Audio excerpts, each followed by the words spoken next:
días, ¿cómo andan chicos? ¿Cómo están?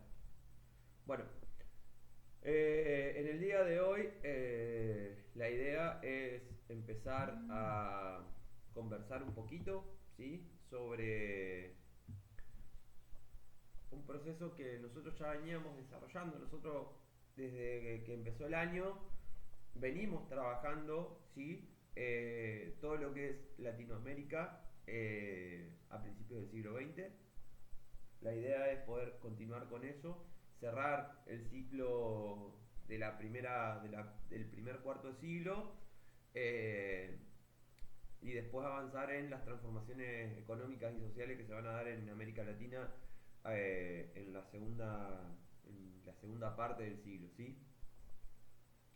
Bien, hoy lo que nos convoca, ¿sí? Es un proceso que de alguna manera tiene bastante relevancia a nivel continental, que es lo que se conoce como la Revolución Mexicana. La Revolución Mexicana es un acontecimiento, ¿sí? Que se va a dar en México, precisamente, de alguna manera tiene, tiene sentido que así sea, luego de lo que se llamó el porfiriato. ¿Qué es el porfiriato? El porfiriato fue el gobierno de Porfirio Díaz. Porfirio Díaz era un, un político, ¿sí? Mexicano que había gobernado durante muchísimos años, ¿sí? Porfirio Díaz estaba en el poder de México desde 1876. Para 1910, es decir, habían pasado 34 años, de alguna manera se empieza a gestar un proceso donde hay una oposición, ¿sí? Que empieza a cobrar cada vez más relevancia. Uno de los personajes que más se destaca en ese contexto es Francisco Madero, quien había realizado diversas giras por el país con la idea de alguna manera, destronar a Porfirio Díaz y instalar un gobierno un poco más democrático de lo que había. La candidatura de Madero fue muy mal vista por parte del gobierno nacional, a tal punto, digamos, que es mal vista que Madero termina encarcelado eh, y con, eh, su encarcelamiento Porfirio Díaz se vuelve a quedar, ¿sí? Con las elecciones nacionales y en ese contexto de cárcel Madero va a escribir lo que se conoce como el Tratado de San Luis o el Acuerdo de San Luis o el Plan de San Luis, se puede encontrar de esas formas, ¿sí? Donde de alguna manera Madero lo que está proponiendo es tomar las armas en contra del gobierno, destronarlo a Díaz y armar un nuevo gobierno. Para ello, él había, bueno, como yo les contaba, él había hecho varias giras a nivel nacional por México y una de las cosas que él había podido recolectar era que había una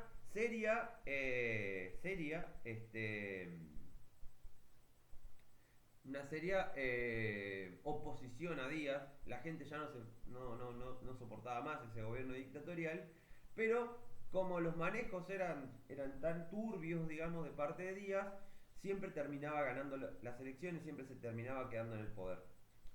Eh, el 20 de noviembre de 1910, ¿sí?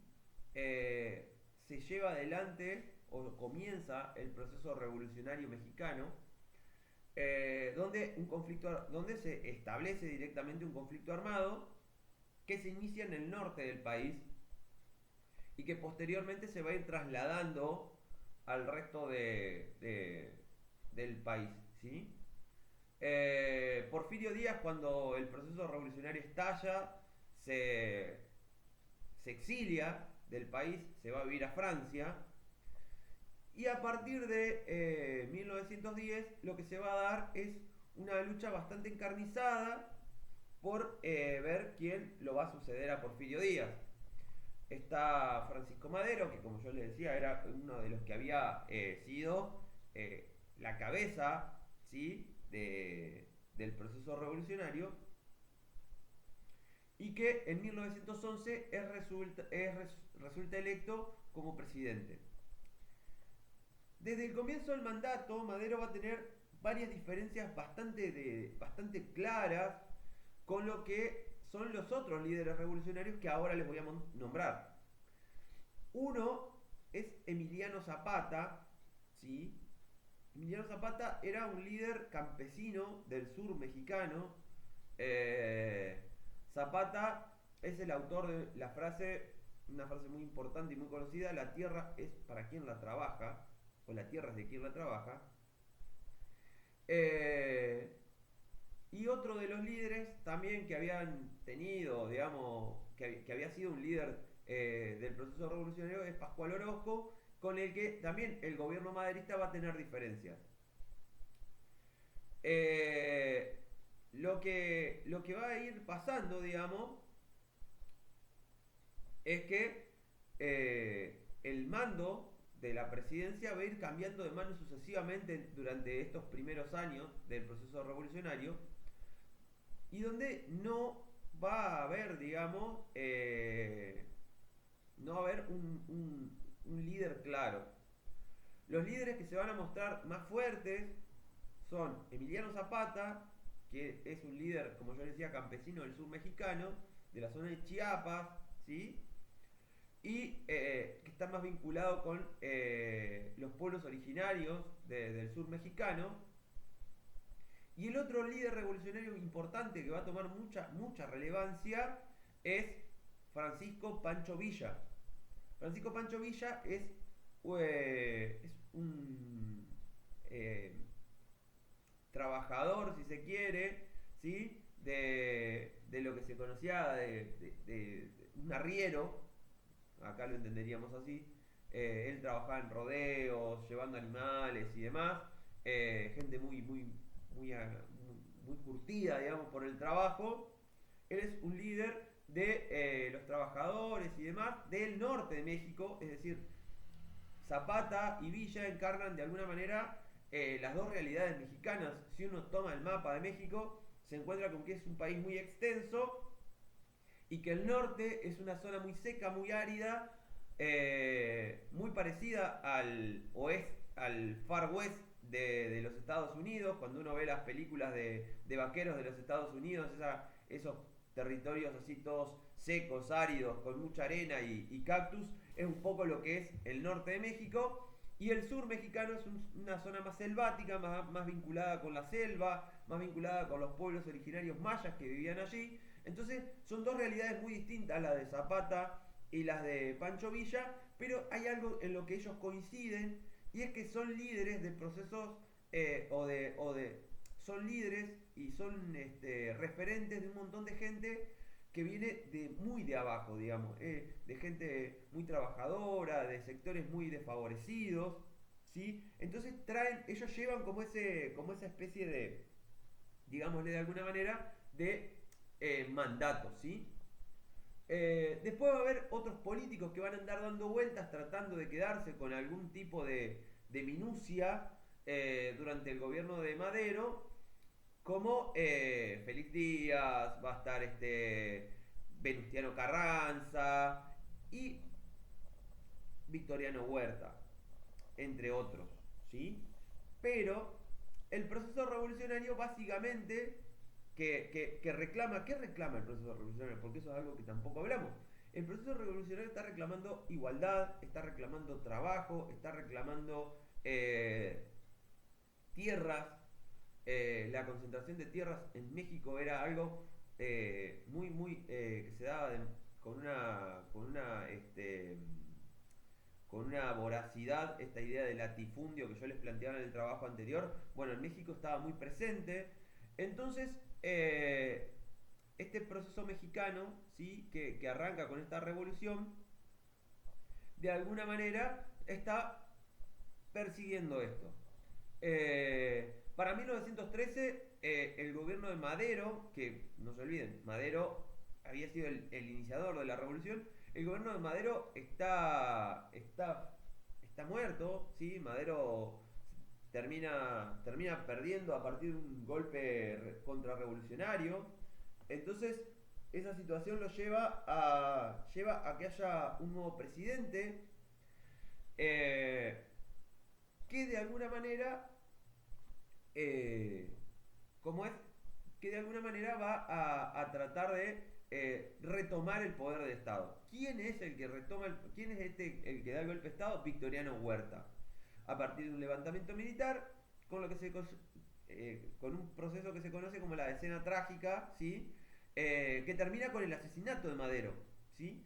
Eh, Huerta asume la presidencia, lo que va a ocasionar que obviamente Pancho Villa, Zapata, Carranza se rebelen en contra del Estado y tras un año de lucha, ¿sí?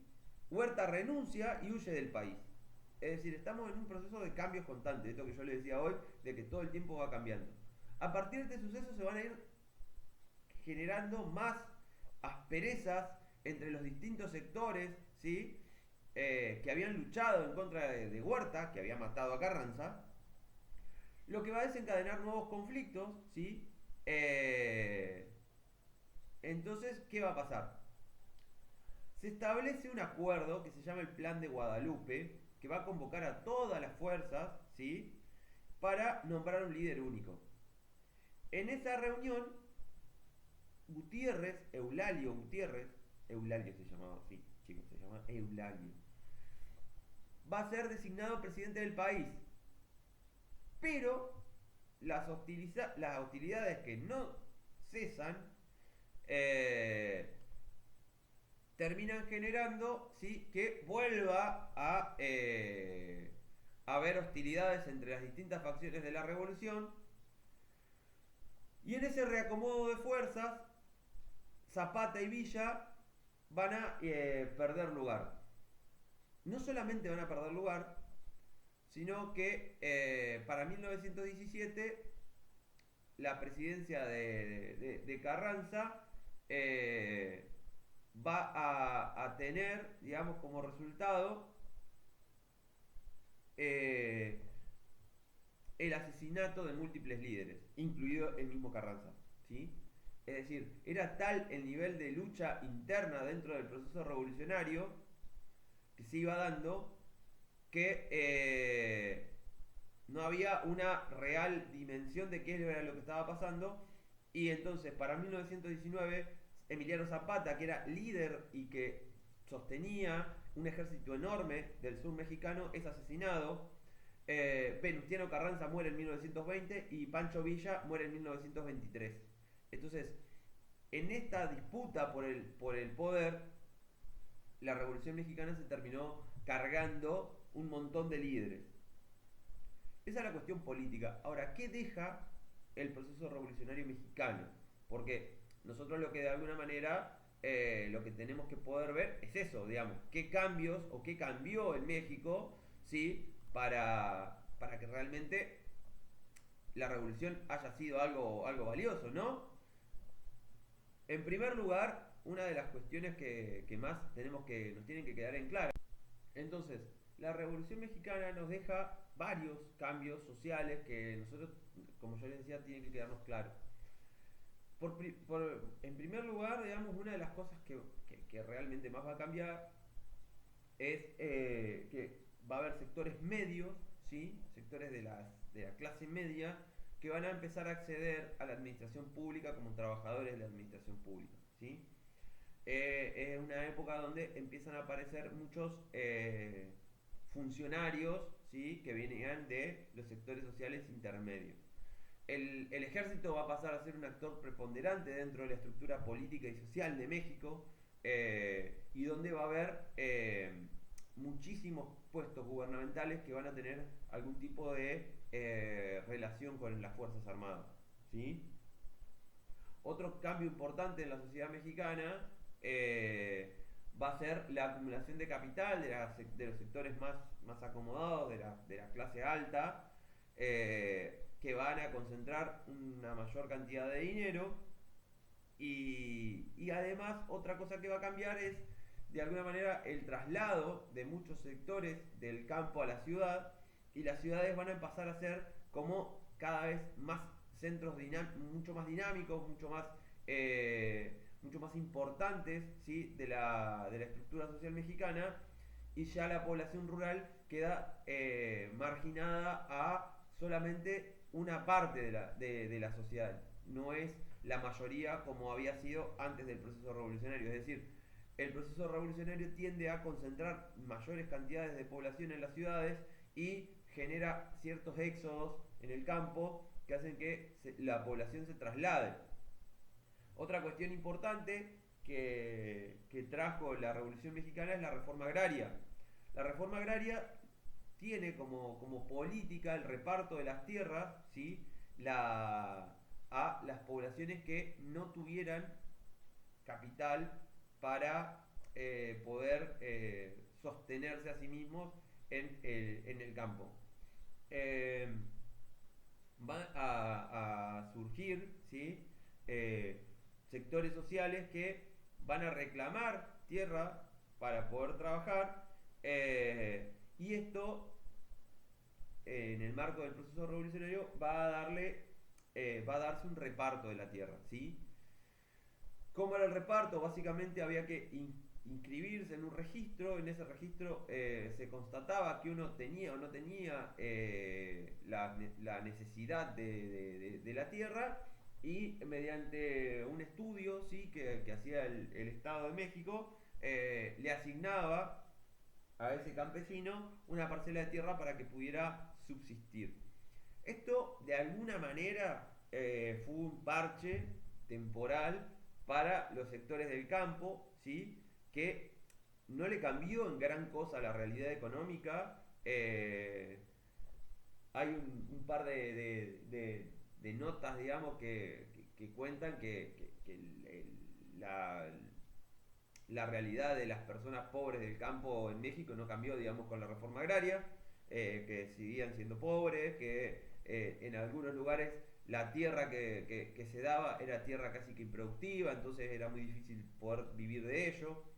Eh, pero bueno, el proceso de la reforma de alguna manera significó un cambio en la realidad mexicana que para esa época era una realidad muy desigual, donde los sectores medios de la sociedad y altos tenían una concentración muy grande de los capitales y donde los sectores pobres, campesinos, trabajadores, estaban en una desigualdad muy importante, digamos, con estos otros sectores que mencioné previamente. Entonces, la reforma agraria de alguna manera trató de ser un parche, como yo le decía, que equilibre esa situación. En este contexto, digamos, de principios del siglo XX, es que Latinoamérica, como yo les contaba en las clases previas, es que Latinoamérica se va acomodando. No se olviden que nosotros habíamos visto algo, ¿sí? De lo que había pasado aquí en Argentina, con lo que había sido la revolución del parque de los radicales y lo que había sido el cambio, digamos, de la ley Sáenz Peña que permitió el voto universal y secreto, ¿sí? Que hasta hacía poco eso no era así. De alguna manera, en América Latina a principios del siglo XX va a haber como una corriente, ¿sí? Que va a tender a igualar, ¿sí? Los derechos de los sectores más acomodados con los derechos de los sectores más empobrecidos. ¿A qué se debe esto? A un descontento general que hay en las poblaciones más numerosas, por ende más pobres, que hay en América Latina, y que en general, en algunos casos, desemboca en un proceso revolucionario como fue el proceso revolucionario mexicano, que fue muy largo. El proceso revolucionario mexicano arranca en 1910 y para 1928 recién se empieza a estabilizar. Es decir, fueron 18 años de una violencia muy marcada dentro del territorio mexicano y con muchas muertes a lo largo y a lo ancho del país que hicieron, digamos, que el proceso, además de ser largo, fuera casi que tortuoso, ¿no? En otros casos, esto se resolvió mediante una vía digámosle, más institucional, como en el caso de Argentina. Hay una ley que empieza a garantizar los derechos de los trabajadores, hay una ley que empieza a garantizar los derechos de políticos de los sectores más pobres. Entonces, mediante esa ley, como que se empieza a acomodar un poco lo que es la realidad político-social de estos sectores, pero el descontento estaba, por eso se hace esto. Tenemos estos dos casos. El caso de México, que es un caso donde, frente a el no escuchar del gobierno y del Estado, los sectores más empobrecidos deciden tomar las armas y pasar a la acción directa. Y en el caso de Argentina, pasó lo de la revolución del parque, queda embretada esa revolución porque dura nada, dura muy poco tiempo, pero lo que sí marca es que hay un descontento general de los sectores intermedios y de los sectores pobres con los sectores dominantes, y que en ese contexto, digamos, se trata de generar condiciones para una igualdad. Se trata de generar condiciones a través de un proceso revolucionario o se trata de generar condiciones a través de un proceso político institucional, pero las condiciones deben darse, ¿sí? Entonces, bueno, la idea era un poco entender en ese contexto, ¿sí? de América Latina en estos primeros años y de cómo se va a ir acomodando. La próxima clase vamos a conversar un poquito más ya de la articulación institucional que se va a dar en el Cono Sur con los primeros gobiernos ya más tirando a democráticos. Vamos a ver que eso va a durar un poco nada más. Y cómo va a jugar dentro de nuestro continente, ¿sí? El desarrollo industrial o no de los distintos países que lo integran, ¿sí? Les mando un abrazo, continúen cuidándose, hay muchos casos, está todo muy complicado, así que cuídense ustedes, cuiden a su familia y nos estamos viendo prontito.